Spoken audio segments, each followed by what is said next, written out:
Chapter 46, Master of Celebration. It's helpful, if not essential, to have someone in your life who's mastered the art of celebration, someone who's liberated from the illusion of a separate self. Historical figures can serve as examples, but it's an amazing gift to meet someone in the flesh whose freedom inspires you. There's no other relationship like it.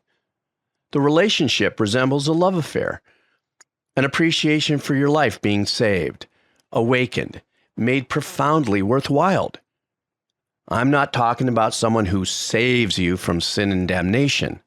Rather, it's someone who ignites confidence in your own goodness, your own being. Somebody who blows your mind and opens your heart. This relationship is not just light and roses. The teacher also mirrors you to show you how imprisoned you are in your small view of life. The person reflects your own self-absorption back to you. One's relationship to a friend, a teacher, or a mentor can be a sticky wicket. Although happiness is everywhere and self-evident, we need guidance to establish joy as our new home. We need to let go of a lot of limiting habits. If it were easy, well, everyone would already be at the party. The wicket is sticky because we need to be humble, to surrender to another person. There's an inherent power in equity that can muddle the relationship with a high school coach or a spiritual guide. We've seen these relationships go south in pretty much every domain. The dance is to open yourself while maintaining a boundary of personal integrity. That is your responsibility to yourself, and it gets complicated. Anyone at the top of their happiness game has to thank a long list of folks who helped them get there. These are your lineage holders. When an Olympic athlete wins gold, who's the first person they hug even before mom and their significant other? Their coach. Nobody makes it to the podium without a coach. I still can't speak casually of the teacher who threw me my first lifeline. My appreciation overwhelms me and I get tongue-tied, verklempt. At many points along the journey to happiness, there will be authors, speakers, seminar leaders, and coaches who expedite the process. Almost everything we learn is because someone took the time to teach us. The first generation of gurus to come to the West from Asia were amazing. But many got lost, in my opinion, seduced by the confusing openness of our culture.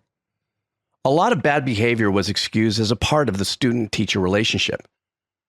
Western students were awed by the wisdom and apparent freedom of these teachers from the East, some of whom didn't feel the need to understand or honor our ethics, especially around sex and power. A Me Too movement was sorely needed in the spiritual scene at that time. Well, it still is today, even though more respect for teacher-student boundaries has developed. One area of naivete I'm still working on is that an enlightened mentor is just a person, living and enacting all the catastrophes of human frailty. There's a projection that spiritual teachers are above such behavior, but each spiritual teacher is different. They're not all Democrats or Republicans, and they aren't always politically correct. Jesus was a rebel who so upset the apple cart that religious authorities wanted him gone. He didn't play nice. He hung out with the questionable people. Spiritual teachers don't all have their relationships to sex or money under control. They don't all pay their taxes on time. They don't have a corner on seeing the future accurately. I wouldn't suggest consulting them about who to marry or what kind of car to drive. On a side note, I think it's helpful to have a teacher who's married and has kids. A monk's life is different from a householder's.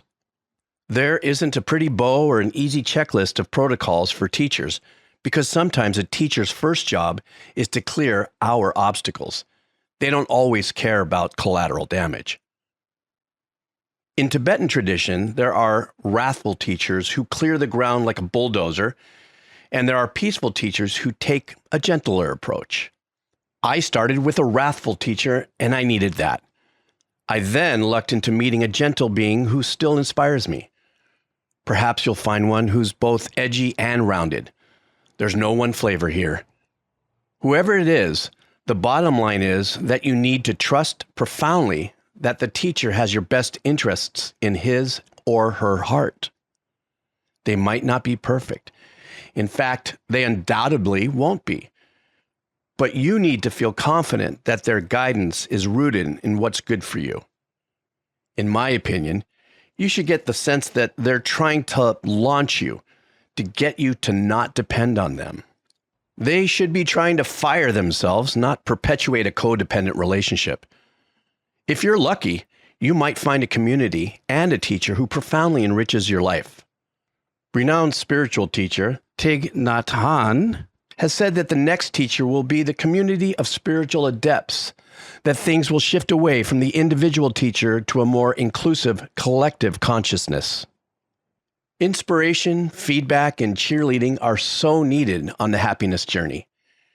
You not only can't do it alone, it's a contradiction to try. When you stabilize your innate joy and love, the whole universe does a wake-up dance.